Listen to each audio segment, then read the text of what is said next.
Okay, welcome to the first of these 12 marker revision videos. And the aim of them for your homework is you watch the video through and you create your own revision plan ready for you for the summer and also for your mocks. So we've got a question on it here today for the medicine through time paper. It's a 12 marker and it says on there, explain why there was improvement in medical knowledge during the Renaissance. So when we get any question like this, one of the first things we need to do is just make sure that we're aware of the period of time. So it's good practice to highlight it, circle it when you're doing it. And it's one of these 12 markers. So remember, when we do the 12 markers, one way for us to get the marks is to just write 3 full paragraphs. So what we're going to do with this question is we're going to give you 4 potential paragraphs that you could write with some detail. And all you do is you stop at the end of each paragraph, stop the video, make your own revision notes, and then start the video up again until you've got a complete set.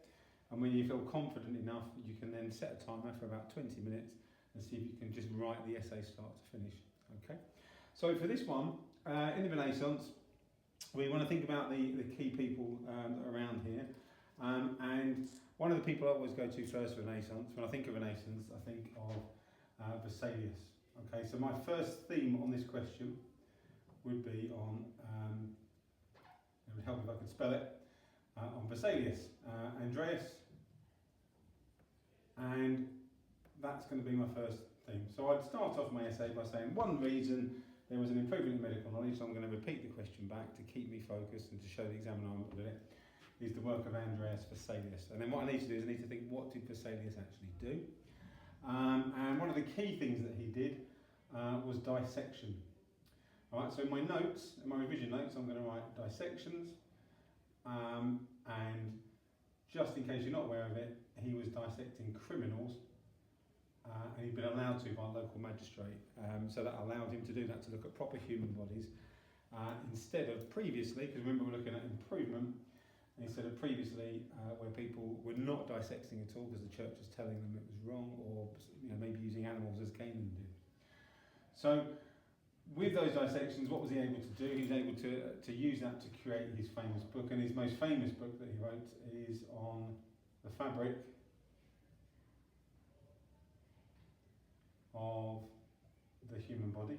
Now just be careful, keeping that good practice, get those capital letters in where they need to be because it's the name of the book. So he created the fabric of the human body, and this is a book of anatomy. That's the details of the body, e.g. The muscle structures. So if you look at the pictures, there are lots of pictures and diagrams that would help. All right, so that's going to help doctors, it's going to help them to improve what they're doing. So the first part of what he did was the dissections and his book.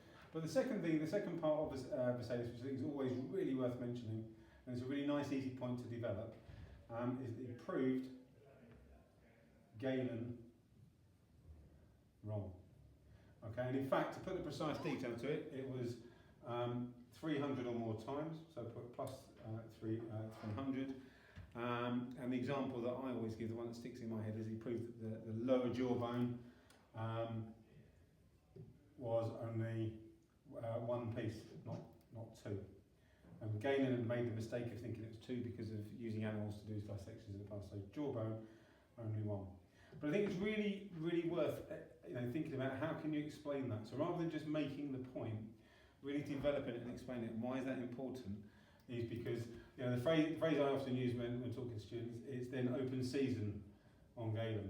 If Galen is wrong about this, if he's wrong about the jawbone, it's not a big deal. It's not going to change medical history forever, but it now means that we can question everything else that he does. And what that means, if it's open season on Galen, it therefore means progress for medicine. Okay. So what we got there is we've got a nice sort of clear paragraph that we could write about there.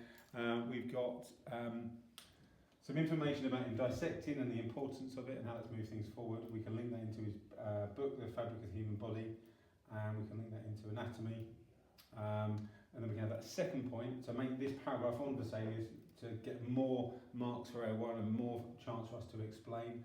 And we've got a nice good paragraph here for us to do. So that's our first paragraph. So if you pause the video now, make your notes on that very quickly, and then when you're ready, come back to the video and we'll look at the second point.